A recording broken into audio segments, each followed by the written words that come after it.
Le secteur automobile européen se dirige vers une nouvelle crise et ce, grâce aux Pays-Bas. Je vous explique. Le gouvernement néerlandais a récemment pris de force le contrôle du fabricant de puces basé dans le pays Nesperia, un important fournisseur de l'industrie automobile. En riposte, le propriétaire chinois de l'entreprise a demandé d'interdire l'exportation de puces depuis ses usines en Chine qui représentent 70% de ses capacités de production.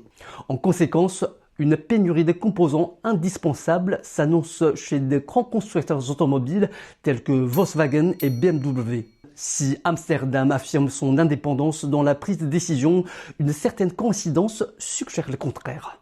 Le 29 septembre, Washington a publié de nouvelles règles qui étendent la restriction de l'exportation aux filiales étrangères détenues en majorité par des entités sur sa liste noire et Wintec, le propriétaire chinois de Nesperia, y figure depuis décembre dernier. Le lendemain, les autorités néerlandaises ont ordonné le gel des avoirs du fabricant de semi-conducteurs avant de lancer une procédure judiciaire destinée à en prendre le contrôle. Afin de justifier ce pillage flagrant, le gouvernement néerlandais a déniché une loi promulguée en 1952 au début de la guerre froide, mais jamais invoquée jusque-là.